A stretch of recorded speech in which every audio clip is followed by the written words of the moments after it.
Hi there, everyone. Welcome back. My name is John. Arvin. And this is Behind the scenes of our Best Days season. Season 9. Season 9. Yeah, welcome back. Welcome back. We're so happy to be here. If this is your first time listening to it, we are a behind the scenes look at the ministry of Victory. Yeah. But hopefully this is just a behind the scenes look of ministry, period. Yeah, it tends to cross over. There's a lot of common denominators. Yes. Yeah. Okay, so speaking of, it is so hard for me to sit right now. Yeah. I pulled my back. Yeah. And, you know, you get to this age to where, I don't know if you guys have been there yet. Sure, yeah. I'm at this point to where I'm like, why do I sneeze and throw up my back? Yeah. Like, at what age? Because that didn't happen on the playground. No, sure. Didn't happen in college. Yeah. While I was at a late night Wendy's drive-thru. Right, exactly. You know, at what age they go, this is the sneeze throughout your back age. And so anyways, I've been trying to stretch, but in the mornings I have to coach. Yeah. So I had 3 morning sessions this morning. Man. And the whole time, I have a head mic. Of and course. I go, and everyone, okay, let's do a lizard lunge. Oi, chihuahua, kipipi, la tati. And all of that goes out over the speaker. All of that goes out because the only way, I don't know if you guys do this, but like, for me, I don't know if I got it from my dad or whatever, but every time someone would like have to get up, or like a guy. Oh, yeah. A guy would get up, or my dad would stretch. My dad would go, "Oi, chihuahua, kipiti," and he would just say, speaking in tongues. Yeah, I was gonna say. Then it goes into that. Yeah. Yeah, I don't know if it's speaking in tongues or whatever, but. Asking God for help to get up. Asking God for help to get up. Or my mom would sneeze like a cougar. Like, not saying that my mom's a cougar. No, right. Yeah, but glad we established that. She would sneeze and she'd go, chumba. Yeah. She would say chumba. Like, what? I do it when I get in and out of the car. I make a... What do you do? I go, ooh. Yes. Each time. Do you guys have Yeah, movement sounds. Movement sounds? Do you have that? I have them, yeah. Yes, I don't know. Anyways, but I am in that season of movement sounds. Yeah. And I don't know if it's mobility or whatever, but you said that something Same thing happened over the same time you pulled your back. Well, you did today. I was at a wedding in Detroit, and we were playing, synced up. Yeah, pretty much. And we were playing basketball the day of the wedding, and my adrenaline kind of took over because I used to love playing ball all the time, and I was just like, I'm just gonna go for it, and I did decently, but then after the game and the adrenaline went away, I was like, oh, I feel things I've never felt before. I feel parts of my body that have never spoken up before. Tighten up and spasms? Lower back stuff, and then I even thought something was wrong with my heart. It turns out I just pulled a muscle in my back. And it was just like, oh, this is weird. It's how everything is connected to the spine. Yeah. And that's our segue to the Bible. Bible. That's right. I'm just kidding. But what if that's how we segued? That's great. No. But honestly, not trying to be preachy, Sure. It is wild how many things, like if you have back issues, everything is from the core. Yeah, that's right. That's what I found out. Yeah. Everything. Yeah. So it's like if you have a weak core, then like your hip flexors aren't firing, which is the muscle between your thigh and your abdomen, and then it pulls on your lower back. If you have tight hips, and not like in a good way for TikTok, but but like your muscles are tight, then you have lower back issues. That's right. And so you have to hit all these stretches and mobility and all that type of stuff. Sure. But anyways, it's wild how all that. And my dad would always say, like when it comes to victory, how everything was moving at a fast pace, you know, like having to work for the ministry. And he would always say, blessed are the flexible, for they will not be bent out of shape. Yeah, right. That's right. Which I was like, okay. Okay, dad joke. But we are 2 weeks out of the Easter production. Yeah, that's right. How do you feel? And I mean, I feel really great. Same. I do. Grateful. And if you guys have ever put so much effort into something, so much planning. I don't know about blood, but definitely sweat and tears. Sure, yeah. Maybe some blood. A little bit, depending on how filming went. Yeah, there was some blood there. Yeah, yes. Yeah. But you put all this effort into it, and then all these, and then it happens, and then you're like, wow, look all that, look at what God did, you Yeah. know, with Yeah. the all the people reached and ministered to, and healings and salvations, and then the people who are involved. Yeah. It is so hard not to attach yourself to something that you created, Sure. and not get offended. Oh, sure. You know, Oh, sure. I was out to eat to celebrate someone's birthday, and I was there, and someone who had not attended, they were like, "Oh, how was your pageant?" That's And I such was an like, insult, dude. and I know that I've said this before. I Yeah. actually said this on the last Yeah. podcast. I truthfully, the fact that that triggers me. Sure. Oh, how was your pageant? Yeah. Yeah. Yeah. Or play. How was your little play? Yeah. Yeah. Yeah. I'm like, first off, that person, Best of luck. yeah, knuckle sandwich. You're gonna need the luck. Yeah. Enjoy that luck. But Yeah. also, I'm like, John, why does that bother you so much? And I'm like, maybe I'm just, I don't know. Help me out on that. I mean, there's a lot of reasons. One, it's like in any category, if someone diminishes something you put 6 or 7 months of really hard work into, it's like, okay, what's going on? Especially if you just, that person's not even in your life. You're like, well, I don't know why this is having to happen. I Yeah. will say this, and I can retreat to my blanket statements where it's safe and not insulting. I've never gotten a diminishing comment from someone who's more accomplished than me. It always comes from someone who's done nothing, who lives in that arena of, I don't like my life and I don't like myself, and so being around you exposes me to that, and I don't like it. I don't like being. Your energy is hopeful, and I don't want to feel that. You know.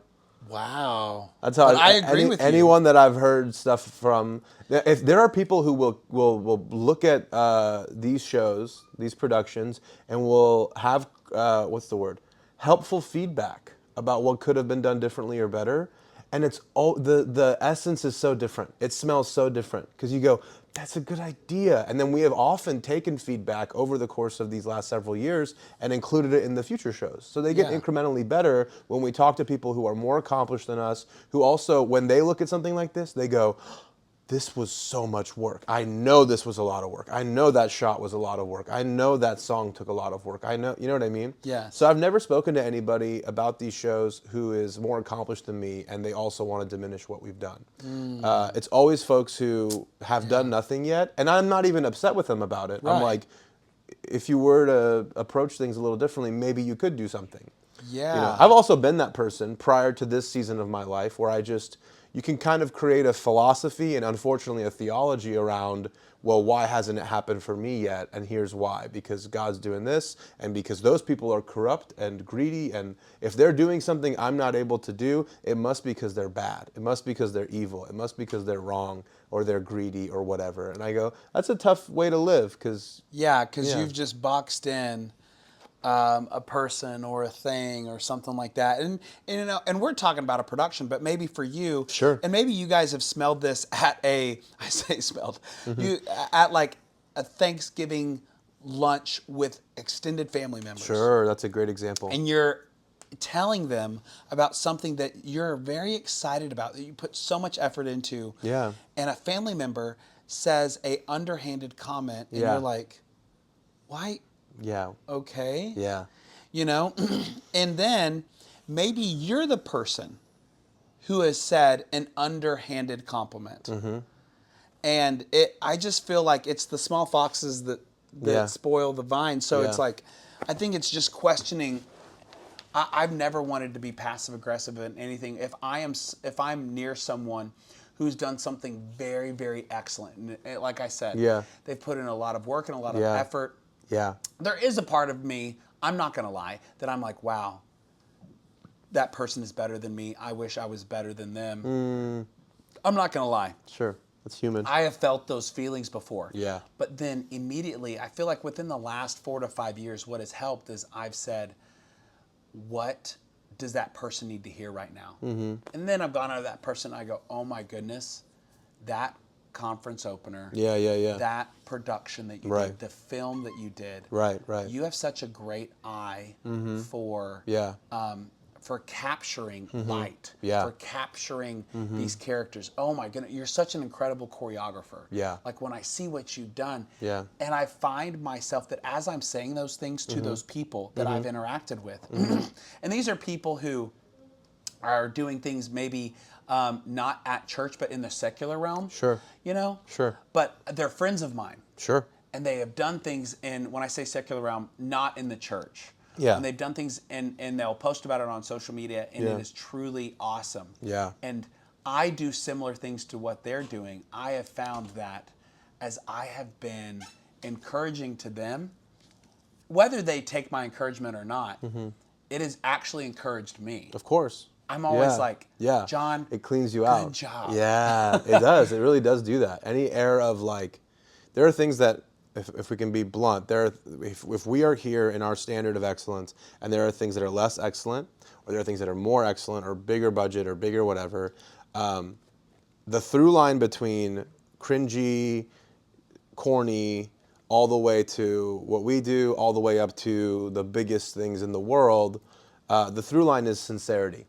And if you can smell sincerity in the effort, then it's like, I can appreciate that. And then demonstrating gratitude for it, or saying like, acknowledging it and being like, wow, that was hard work, or, whatever, it keeps your heart pure.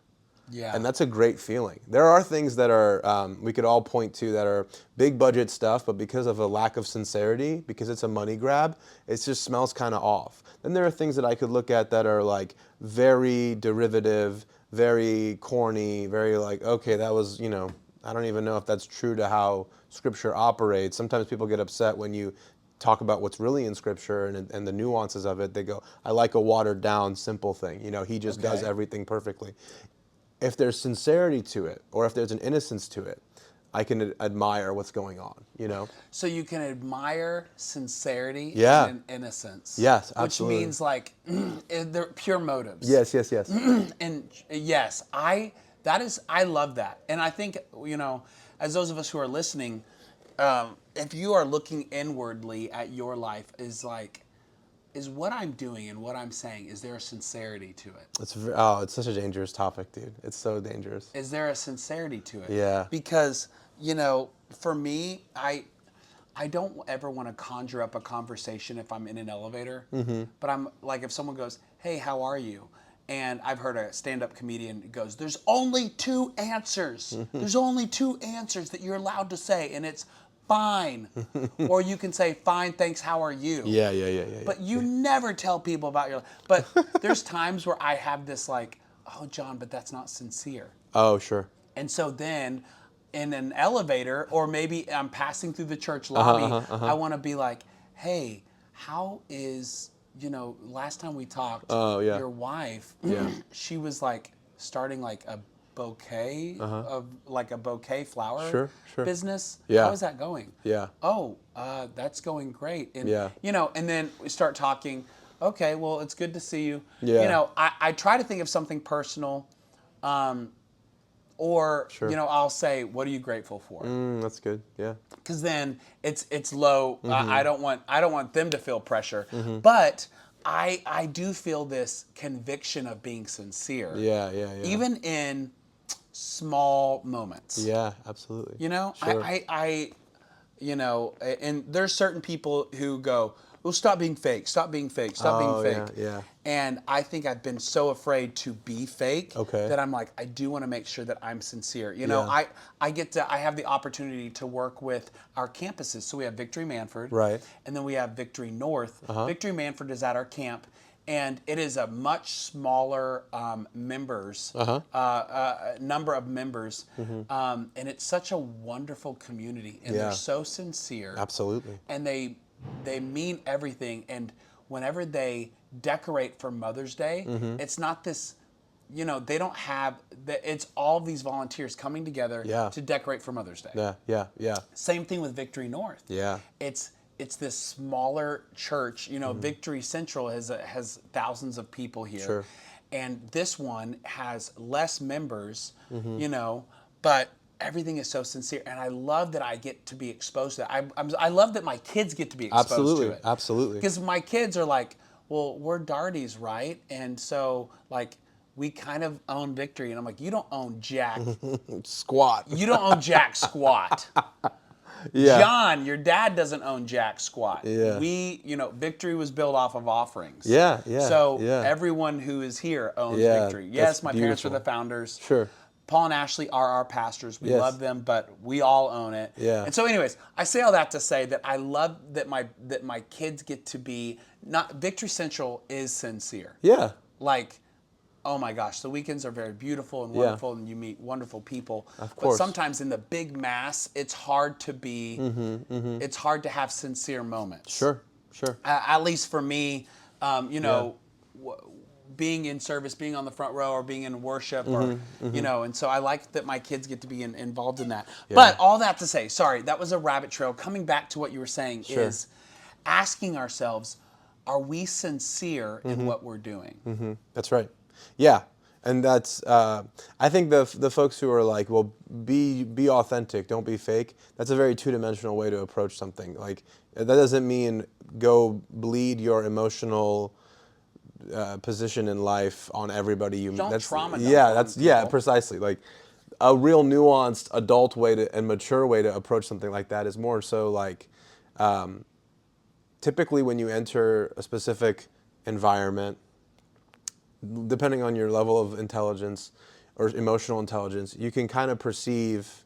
I can just use myself as an example, and listeners can do with that what they want. Okay. I could read a room really well because I was neither Iranian enough for the Persian community I grew up in, because they thought I was American. And then in American environments, everyone would see me and be like, oh, you're not American either. And so that was initially really difficult, but then has become this massive advantage of I can read a room really, really well.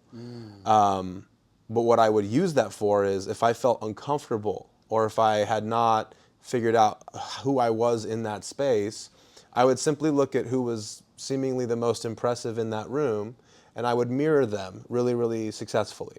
And now I know in my early 30s, those people who are quote unquote at the top of the social ladder in that room, they're also projecting something. They're also performing being the top of that room.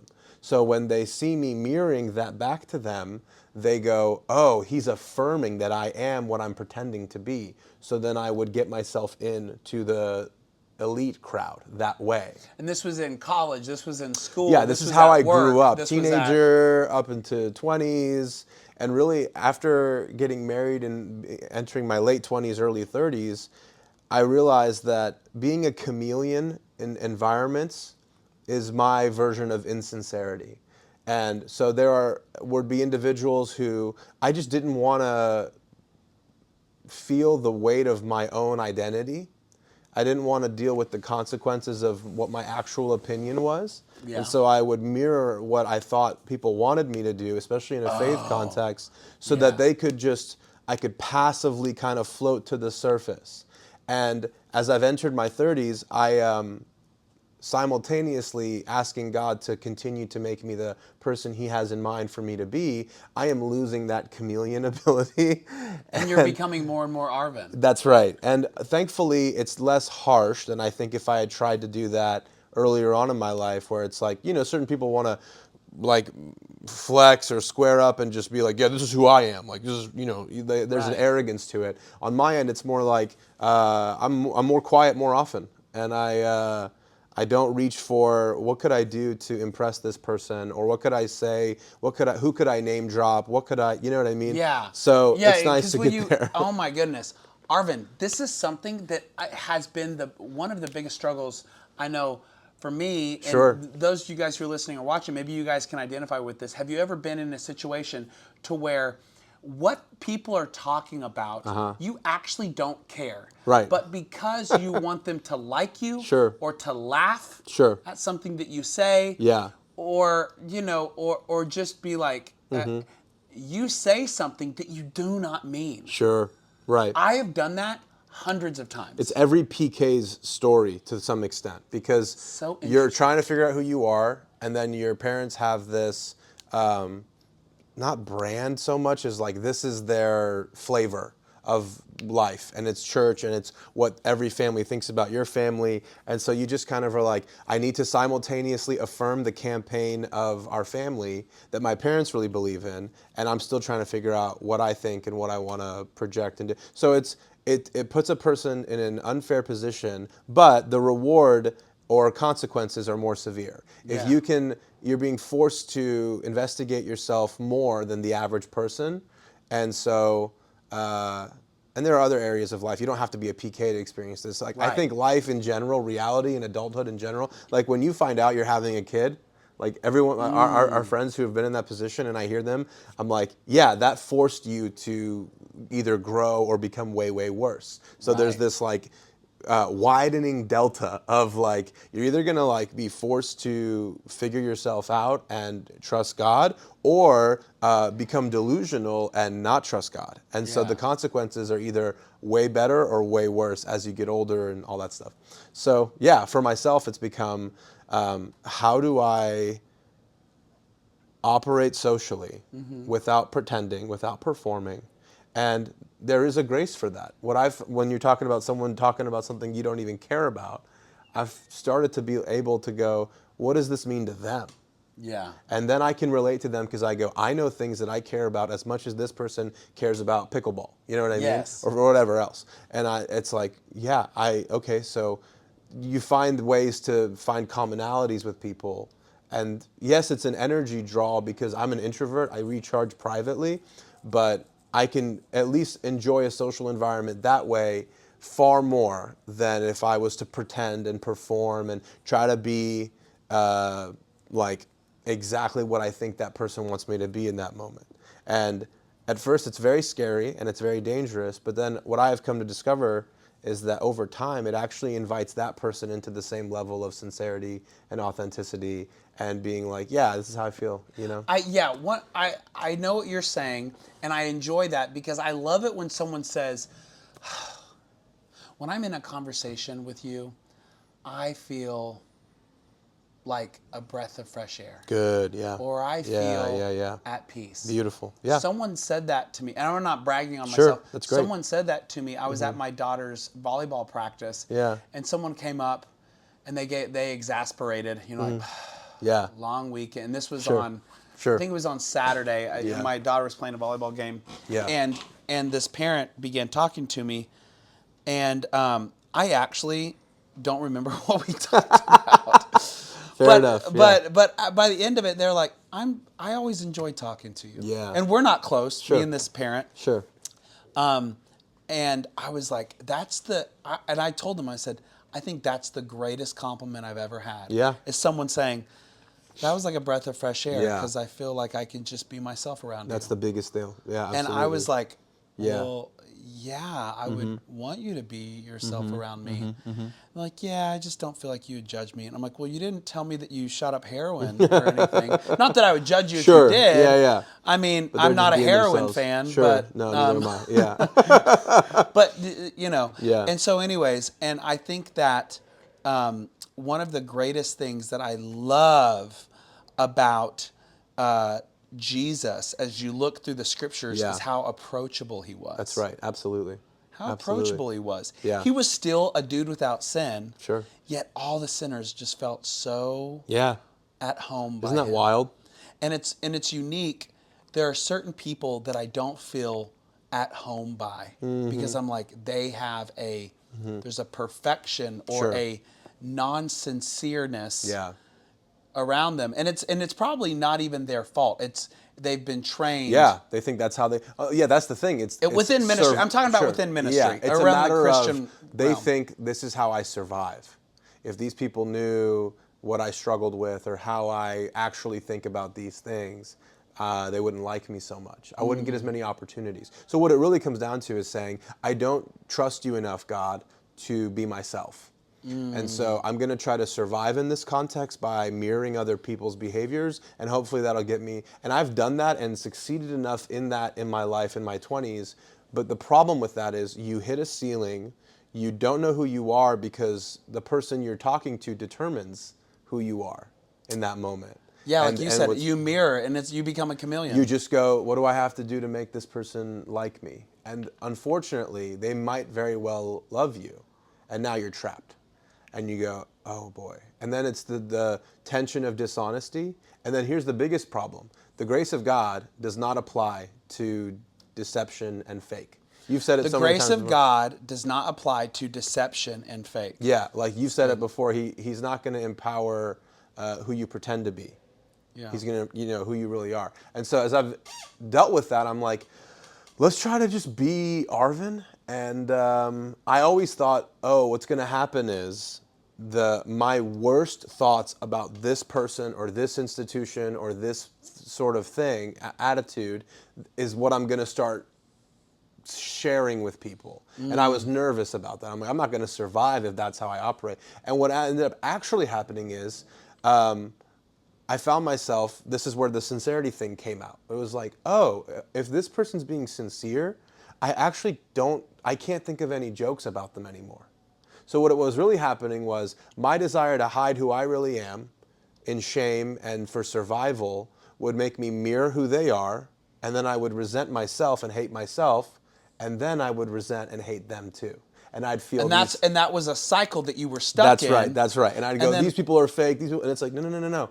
It's quite possible that they are being sincere. Your chameleon-like copying and pasting of them is not sincere. So you're projecting your self-hatred onto them, and you have this. So a lot of people, this is where it gets a little dangerous. A lot of people are deconstructing the Christian faith when they should be deconstructing their own personalities. And That's really good. They should be deconstructing the idea of their own ambition and their own fear of survival. It's a very sensitive thing. I don't want to shame anybody in this, but I'm saying most people, when I finally get into the conversation, why don't you like blank pastor? Why don't you like blank church, blank religion, blank, whatever? Why don't you like this? The more I investigate, the more it's a very nuanced personal thing of, well, I really liked playing music and they didn't let me lead worship. And I go, okay, well, what happened? Oh, that person who's told you that, they did a bad job. Yeah, I understand that. You would rather deconstruct the entirety of the Christian faith and thousands of years of human history than deal with the fact that you don't think you're worth love if you're not on stage with a guitar in your hand. Yeah. And it's amazing. Those are never hyper, big, loud moments. They're always sincere and quiet and gentle when they do happen, because it takes a lot of courage to look at yourself and go, I'm not really mad about anything real. I'm hurt because I just want to be hurt because I wanted this to be easier. I wanted to jump in here. And then that's something that it's also a dangerous topic, because it is if we're being honest, it is a side effect of the model we have been experiencing, which has done a lot of good in the last 30, 40 years. And what are you talking about? The model of church we have that scales up and reaches a broad audience. I shared this with some friends, and I was in Detroit this past week, and we were talking about this. And I thought, if you think about the problems that mega churches solve, there's a lot of good happening. Yes. And then it's just church history that each generation God raises up, they solve a lot of the problems that they inherit from the generation before them. If you look at the mystics and the monks and the this and the that and whatever, all the way up to now, with churches the size of Victory, we are solving a lot of problems. Mm-hmm. And then there are some new ones being created, because that's how humanity works. And so one of the nuanced new problems that we're going to approach and solve is knowing how to operate your own personality apart, and your own ambition, your desire to be seen and accomplished, apart from needing the audience to do that for you. Yes. And so that's just but what's interesting is... And are you talking about church members or pastors? Both. I think it applies to all humans, where it's like you see the real, in layman's terms, you see a vision of yourself. Like, I want to be blank. Take myself as an example. I want to be John Bevere. I want to feel as confident as I think he is. Mm-hmm. I want to dress like him and go through life having the sort of honor and commendation that people have for him. They commend him on whatever. And it's like, okay, so what does that look like for you? Does it mean copying and pasting? Does it mean just do everything you see them do? Because that's what people do with acting. They do that with the arts. They do that with government. Influencing, They go, TikTok. just give me a template for who I want to be. And the issue with that is God has a very unique, specific identity that does not copy and paste. And so There's have not to. a template. No, it doesn't exist. Yeah. There's no one. You can take. Paul said, "Imitate me as I imitate Christ." Paul the apostle, and that's fantastic. But the intention there was, I want you to, as Imitate you try to do that, Christ. exactly. Don't imitate Apostle Paul. And the context of that was, he's like, are you about Paul and Apollos and this person or that person, or are we all about Jesus? And the reality is, an expression of Jesus, unique to each individual person, exists. It just takes a lot of work and a lot of courage, and that is good news. It's not bad news. That is a lot of good news. It's just hard. It's hard. Yeah, it's a lot easier to be a fan and to go to conferences and to read books and to watch movies and say, I just want to be like that. And I know people that have spent the majority of their adult lives just going from fandom to fandom. Or I knew people who would get what's it called? An undergrad degree, and then another undergrad degree, a master's degree, another master's degree, a PhD, another PhD. You're in your 40s, you're still in school, and it's like, do you want to do anything ever? And it's like, it's just, school is so easy for me. Yeah, because school is a structure in which it's a controlled environment. It's a controlled environment, and I can achieve. That's right. And I get enough of a feedback of like, look, you got good grades. Look, you did well. And some people do that not with school, but with their church, but with their family situation, whatever it may be that takes up the space that an identity should. And I get why. It's a lot of work to become who God intended you to be. It will, by design, cost all of who you were before. And so you have to just, but I wish people would, I think that's the next era, is people being that. And I see it some now, and I really appreciate it and enjoy it. It's really encouraging. Yeah, I think that, like that scripture that oh my gosh, I just blanked. Before you were formed in the womb, I knew you. Yeah, exactly. And, it is like what he was saying, it's not a template. And so in this day and age, it is sincerity. And I think that as you're in conversation, hopefully what we have said today can help you kind of look inwardly. Yeah. What is also great is, run your race. I think about my friend. Me and my friend, his name is AJ, Aaron Johnson. Yeah. Pastor AJ was on staff here, and he owns a grocery store in North Tulsa, Oasis Fresh Market. Yeah. And it's great. It really, really impacts that Northside community, and they help out a lot of low-income people, and he's doing awesome. But we've known each other for a long time. We mowed yards together. Yeah. Now, I was mowing yards with him during track season. And track season, they were doing this track meet, and I had been mowing yards, and he was like, hey, can you bring me a sandwich? And when I finish this relay, I'll be done, and then I can mow the last yard with you. Because he was at this track meet, and I'd mowed the first 2 yards by myself, and I was like, hey, this last one is huge. It'll take me by myself 2 hours. Oh, wow. And he's like, I'll help you. And he's like, just bring me a sandwich. And so I bring him a sandwich, and he just goes, hey, so the first leg, that kid is throwing up, and he can't run.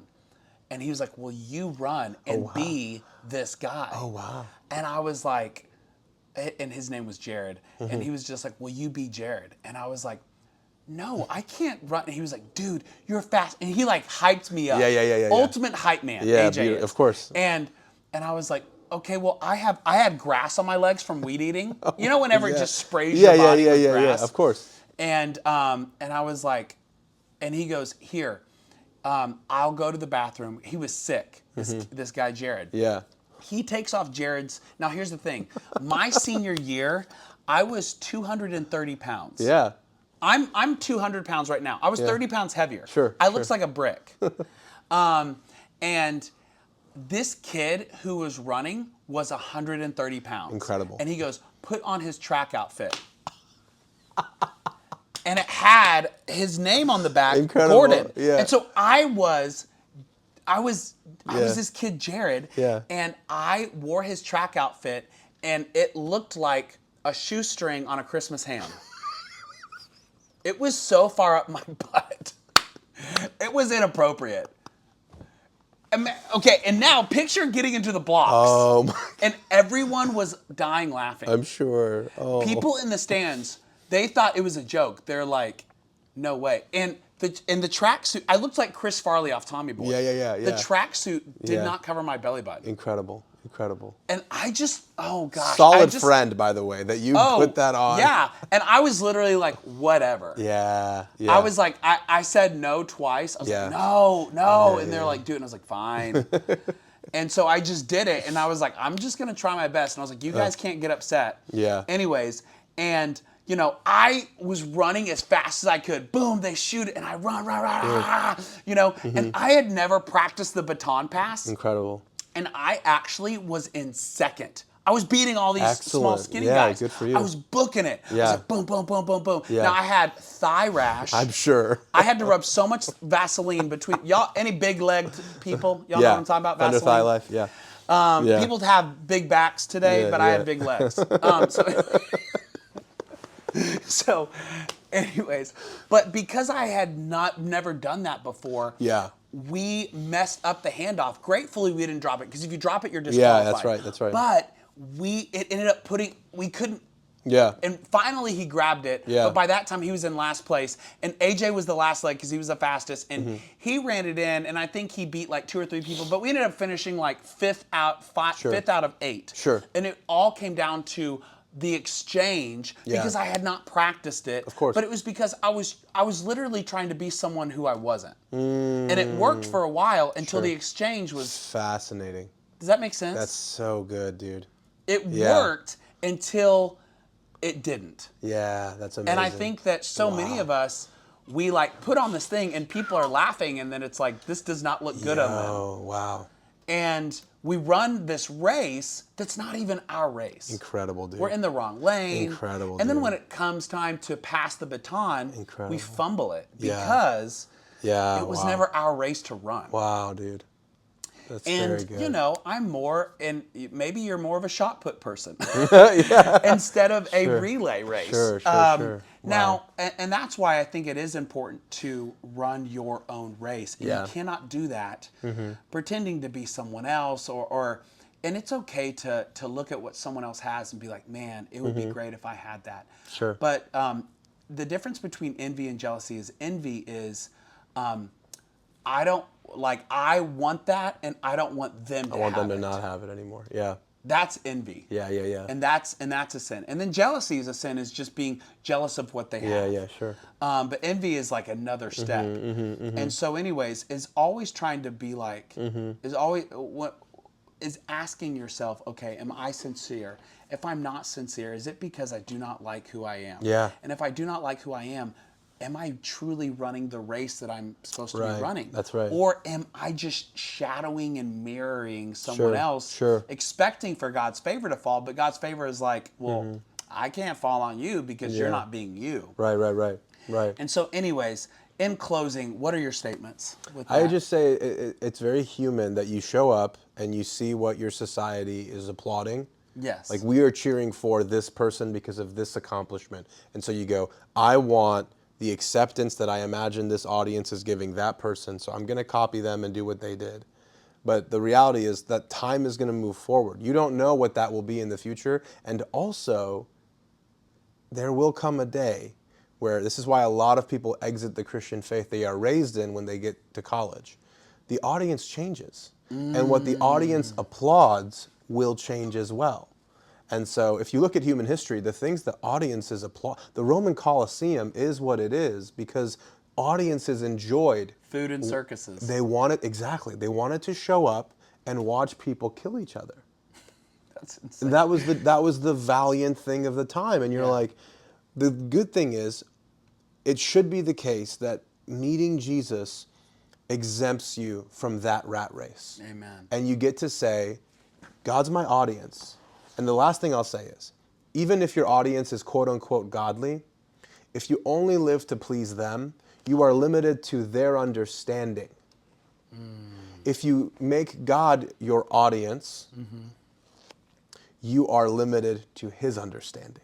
I love that. and his capacity for what you are. If you're limited to them, say that one more If time. you live to please the audience, you're limited to their understanding. If they don't get it, you don't get to do it.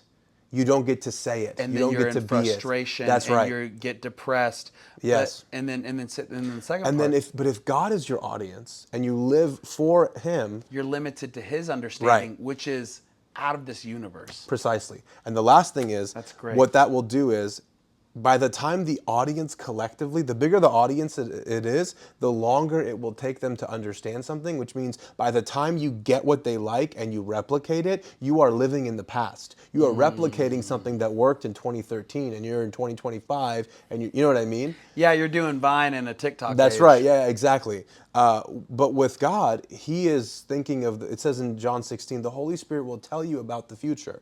How will he do that? Reveal to you the mysteries. That's right. So he'll craft you into something that's not even necessary yet.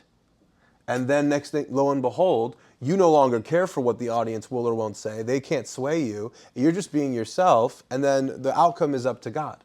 You know, I think that's just a better version of life. I think it would be lovely if in the 2030s and beyond, those who know Jesus intimately, who have a relationship with him, who practice the way of following Jesus and know the Holy Spirit, they are not known by anything but the capacity to be human as God intended us to be. Amen. I would love that. I would really, really love that, to see that happen. I think it's where things are headed, and I'm excited to be a part of it. Thank you guys so much for listening today, and we hope you got something from it. Yeah. I got something from it. Yeah, absolutely. Same. Yeah. So, living with sincerity, running your own race, and if you live to please the audience, you will be limited to their understanding. Yeah. But if you live to please the audience of God, you'll be limited to his, which is unlimited. Yeah. And God wants to grow us. Hey, we love you guys. Thank we'll you for see you next tuning week. in. See you guys. Bye. Bye.